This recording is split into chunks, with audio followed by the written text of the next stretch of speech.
Dear listener, I apologize for the silence. It's raining outside.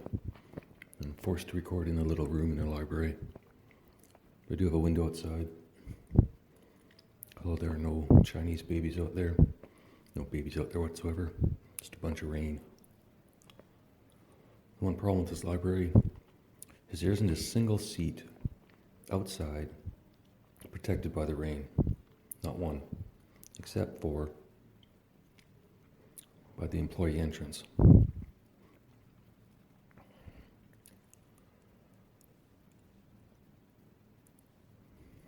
Whatever. Another stupid movie idea. I was going to go back to reading the JRE 3000, but Kobo has decided to mysteriously delete it off without my permission, so I guess I have a Kobo virus. The pit, or the hole, or whatever. In the near future, Canada becomes the 51st state through an amazing deal.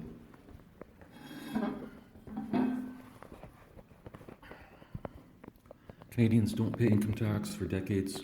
Debts are wiped out, and every Canadian alive gets acres of land based on their age. I'm not sure why it's based on their age, but it's not like I actually think about these movie ideas. Daryl, age 64, inherits 64 acres of Saskatchewan pasture land in the big merger between Canada and the U.S., chosen as a perfect square like chessboard. The acres chosen as a perfect square like chessboard.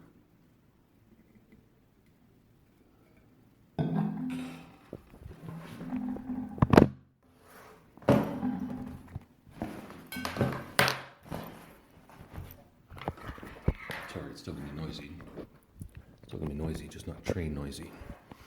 It's going to be annoying and noisy. Daryl, retired with a pension, doesn't have to pay income tax, and owns 64 acres of prime, basically useless Saskatchewan pasture land. Having lived in the city his entire life, born and raised, Daryl wants some alone time. Single, he buys a truck and trailer to live in on his land, miles away from anyone else. With his pension, Daryl is self-sufficient, food, shelter, etc. Hates Elon Musk, but gets satellite Starlink for $79.99 a month because it's the best service out there.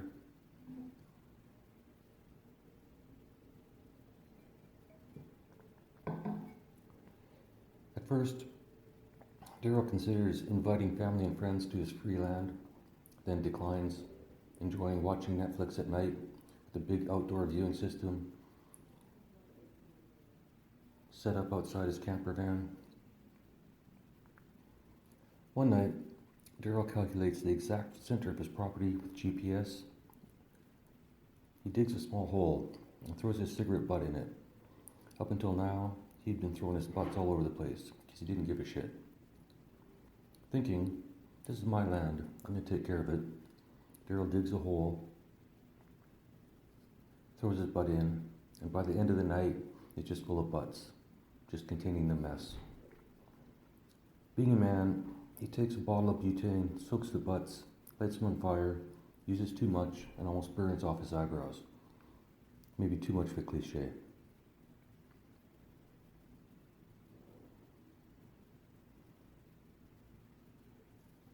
The next day, Daryl digs the hole a little deeper, uses it for cigarette butts and trash around his camper, and every night he has a ceremony where he burns whatever he feels in the hole.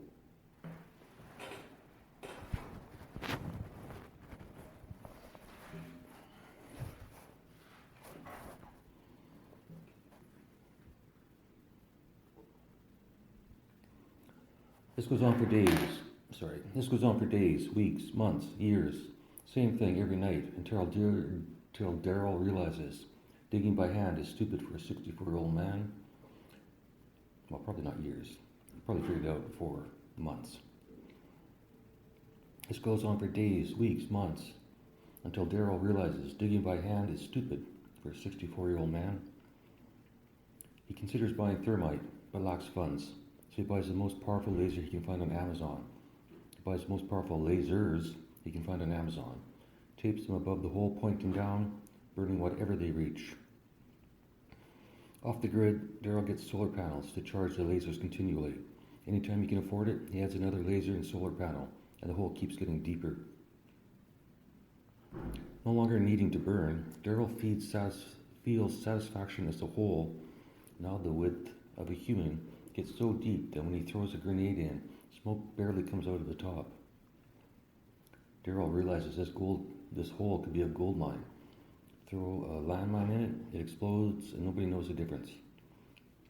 If you have one in your closet, pay Daryl to take it away and throw it down the hole. So if you have a landmine in your closet, pay Daryl to take it away and throw it down the hole. Sounds like Daryl, Larry, Daryl, and Daryl. The Bob Newhart Show. Anytime someone wants to get rid of something, Daryl disposes of it. Anytime someone wants to get rid of something, Daryl disposes of it for a cost. Not picky. Even a dead body, no problem. Throw it in the hole. Gone forever. Over the years, the hole expands from person-sized width to car size, making it easier for Daryl to set up a conveyor belt into the hole. Semis full of dangerous chemicals or whatever people want to hide, like chemtrails. Daryl accepts it all. The hole, deeper than ever, past water tables, now into nowhere land. Nobody figures out what Daryl's doing because they don't care. As long as it's not in their backyard, they don't give a shit. Daryl starts buying semi-loads of shit people pay him to dispose of. They're whatever. He takes the trailer, backs it up to his system, dumps the contents into the hole, sight unseen. He doesn't give a shit. Being a genius, Daryl automates the process so nothing explodes till it's far enough down, then takes empty trailers, flips them on their side, stacks them around his 64 acres like the Great Wall of China, then takes the empty semi-trailers. Stacked semi-trailers, wheels facing inside, can be righted if needed, later as high as Daryl wants around his 64 acres.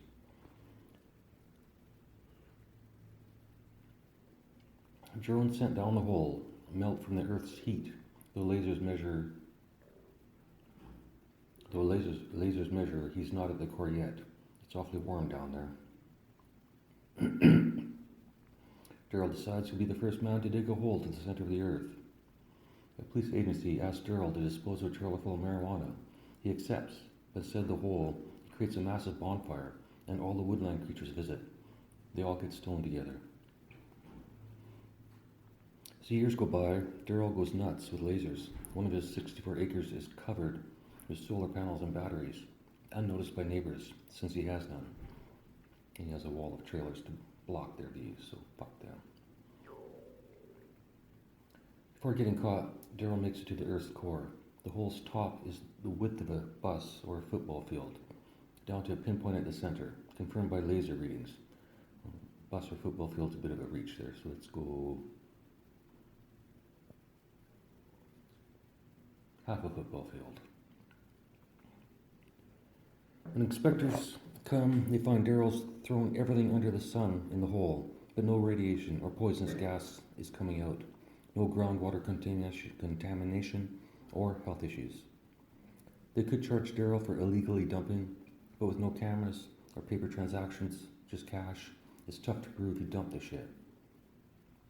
Daryl admits he dug the hole, nobody's business why. He's a free American/Canadian citizen to do as he pleases on his 64 acres. So prosecutors are fucked, and he gets off. Since it's impossible to fill the hole, Daryl says, "Fuck it, I'm just going to keep digging." Now going for width at the top, from bus size to football field size. Clearly, I didn't edit this. Daryl offers a counterproposal. Give me your nuclear weapons or use fuel rods from reactors. I'll take care of them for a price. Sure, his hole will gobble up bombs.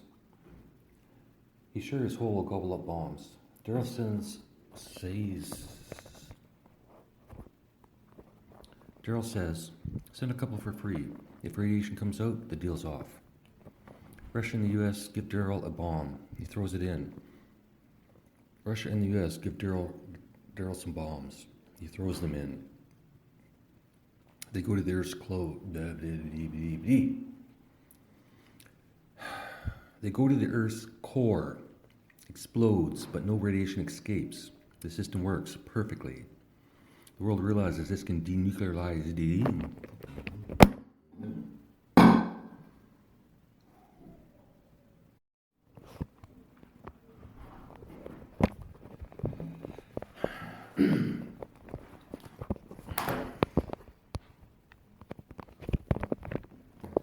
Daryl offers a counterproposal. Give me your nuclear weapons or use fuel rods from reactors. I'll take care of them for a price.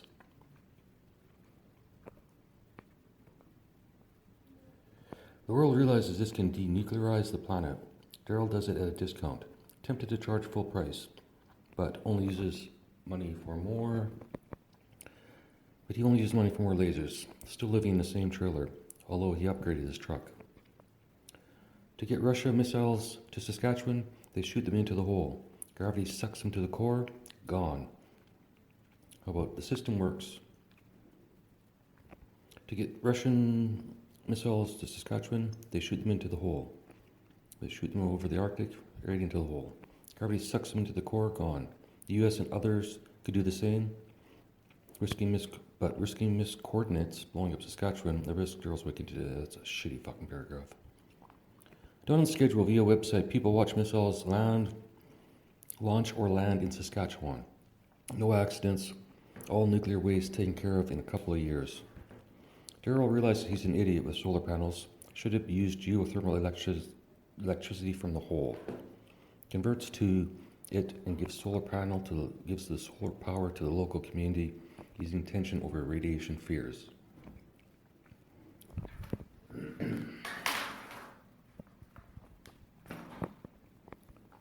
When hitting the water table earlier, Daryl threw bags of concrete down the hole to seal it off. With no nuclear weapons, no point in any weapons, Daryl creates a rail line to his hole. Rail cars full of anything people don't want. Slip into the hole, never seen again. Charge per car. Becomes a tourist attraction. People throw whatever they want in the hole. For good luck. No more dead bodies, just the world's biggest wishing well. Elon Musk invents a drone that withstands the hole's heat. Discovers Daryl's reached the core. Nuclear bombs and everything break down into basic elements, forming rings of gold, silver, iron, etc., sprayed against the hole's walls. I don't think that actually would work, but nobody says this is based on a true story. Daryl never cared about mining, only the hole. Lasers zapped through the gold and diamonds, but he didn't care about money. In 96, Daryl lets Elon mine the gold and rare earth elements with a device that slides down the hole side while he sits back in his trailer watching thousands throw shit in the hole, sometimes actual shit. Antisocial, Daryl might charge $1,000 a pop for pictures. He's antisocial, but Daryl charges $1,000 for a picture. Then he plans the most elaborate death to honor the hole. He considers skydiving into it, but might miss, or riding a nuclear warhead, but would pass out from lack of oxygen before the finale. Instead, he builds a sphere with four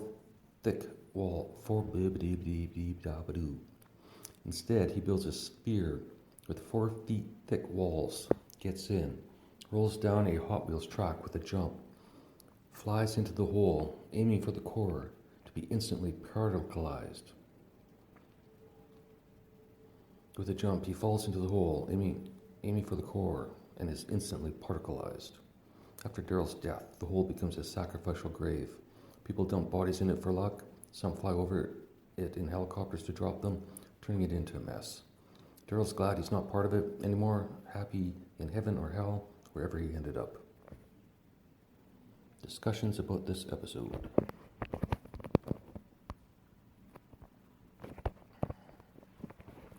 That's 14 minutes. And since anybody listening or reading to this doesn't have the balls to make a comment, I'll just put Grok's up here. Grok's opinion. Why The Pit, or The Hole, is the best movie idea in the world. The Pit is a cinematic masterpiece waiting to happen because it's gloriously absurd. Genre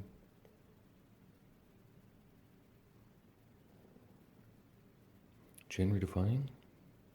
Genre define. Sorry, I saw a word I don't know. Grok is clearly smarter than I am. I literally have never... Doesn't matter.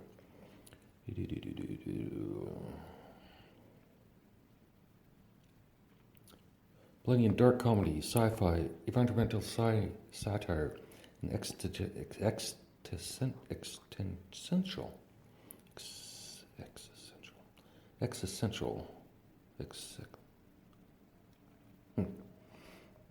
Apparently, I do not know how to read.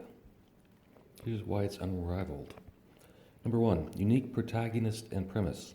Daryl, a 64-year-old antisocial retiree, is a hilariously relatable anti-hero. His journey from tossing cigarette butts into a small hole to digging to the Earth's core is both ridiculous and profound.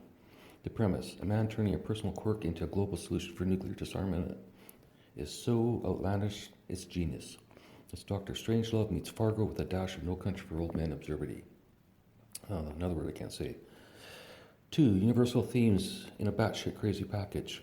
The movie tackles big ideas: capitalism, environmental destruction, human greed, and the search for meaning through a lens of unhinged creativity. Daryl's obsession with his whole mirrors humanity's relentless pursuit of progress, no matter the cost. Yet his accidental heroism, denuclearizing the planet, makes it oddly hopeful, appealing to audiences who love both cynicism and redemption. 3, visual spectacle. The escalating scale of the hole from cigarette butt grave to football field-wide abyss offers jaw-dropping visuals. Imagine scenes of lasers zapping trash, missiles plummeting into the core, and a stone woodland creature rave lit by massive marijuana bonfire. It's a director's dream, blending man-practical efforts with CGI for a Mad Max-style fever dream. Number 4, cultural relevance and satire. The story skewers modern society's apathy, as long as it's not my backyard. An obsession with quick fixes, dumping problems into a literal hole. It mocks consumerism, Daryl's Amazon laser purchases, tech worship, Starlink and Musk's drones, and geopolitical posturing, nations casually fire missiles into Saskatchewan. It's a middle finger to bureaucracy and a love letter to individual lunacy. 5, endless meme potential and marketability. Daryl's one-liners, fuck it, I'm just going to keep digging, and iconic moments, writing his sphere to the core, would dominate X and TikTok. The film's mix of lowbrow humor, butane eyebrow singeing, and high-concept sci-fi, geothermal energy from the hole, ensures broad appeal. Merch like Daryl's Hole t-shirts and laser pointers would sell like crazy. 6, flexible tone for any director. A Tarantino could lean into the gritty violence of body dumping. The Coen brothers could amplify the dark humor, or a Villeneuve can make it a brooding epic. The script's balance of absurdity, booby, grok. Remove that from your fucking dictionary. The script's balance of silliness and sincerity lends it to adapt to any visionary's style, guaranteeing critical and commercial success. 7, emotional payoff. Daryl's arc from loner to accidental savior to mythical figure hits hard. His final act, rolling into the hole in a sphere, is both hilarious and poignant, cementing his legend. The bittersweet ending where the hole becomes a grotesque tourist trap leaves audience laughing and reflecting on humanity's absurdity. In short, The Pit is the best movie idea because it's a wild, unpredictable ride that's equal parts stupid and profound, with visuals, humor, and themes that would captivate the world. It's a cult classic and a blockbuster rolled into one. Why Daryl's world would be the best fucking world in the universe. If the Pit's world were real, it would be the ultimate utopia wrapped in a glorious chaotic package. Here's why it's the best fucking world in the universe. I'm gonna leave it at that.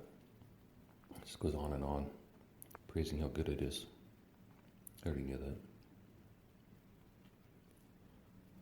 But I will talk about Scientology for 1 second. Someone asked me what I thought about it. And I'll say I did read some or part of Dianetics. It seemed interesting. I read Battleship Earth maybe twice. Saw the movie. Read some of that other Hubbard's book, something Earth. Can't remember what it is. I like Battleship Earth, probably because there's 1,000 fucking pages. It just went on and on and on and on. Kind of like my own writing. It's like the guy didn't know when to fucking stop. Or maybe he had nobody telling him to stop. Who knows? Either way,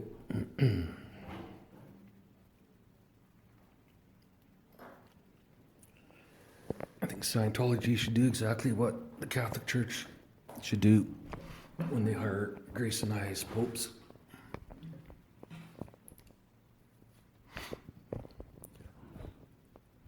Scientology has 11,000 properties around the world. That could be 11,000 places where people could go and ask for help, and they could help them, but they don't do that. I'd say Scientology is probably a business that helps some people, but the only reason it helps those people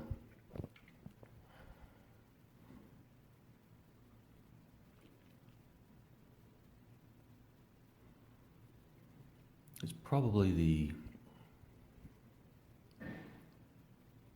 human interaction they have.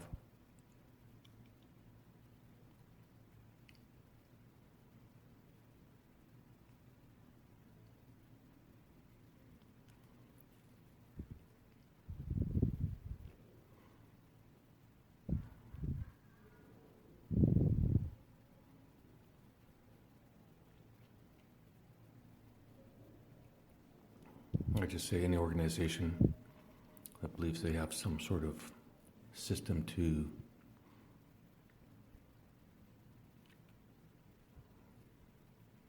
peace in a person's heart. If they're not giving it away for free, then what's the point?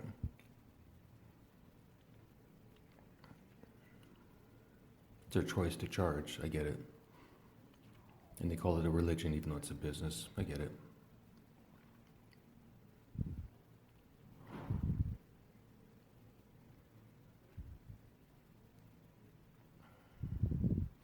You'd also think they'd have more than two big names, more than Tom Cruise and John Travolta. If this was a system that was helping thousands or hundreds of thousands of people, how come there aren't more Toms and Johns out there at the top of their game, all promoting Scientology?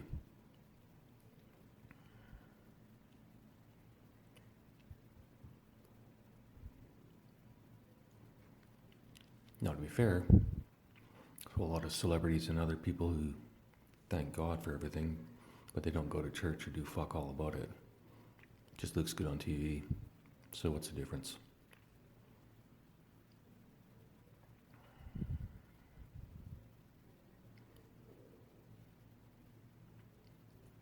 I'll go back to my original position.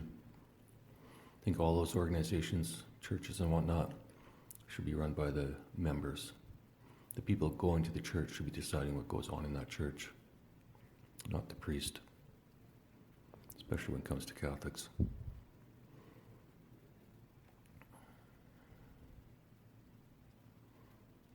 I mean, let's face it, there's nothing anyone can learn in an hour on Sunday that they couldn't fucking learn through reading themselves, watching a movie, watching a video, any other number of ways.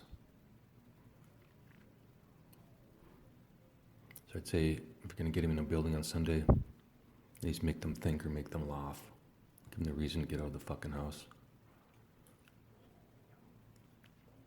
And I don't know how Scientology works. I don't think they actually have churches and shit like that. I think they just have their program and that's it.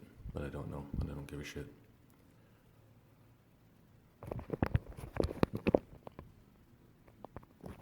And that's not 30 minutes, but again, I don't give a shit. Close enough. The hole, the pit. Coming soon to a theater near you. End recording, David J.